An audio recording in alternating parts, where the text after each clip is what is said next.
Oh Dios, fuente de tu gracia y santidad, mira con bondad a nosotros, tus servidores, que hemos dispuesto esta capa para San Juan Evangelista, y haz que experimentemos la intercesión de San Juan, el cual, convertido en amigo, en discípulo de Cristo,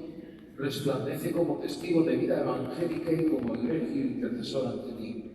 por Jesucristo nuestro Señor.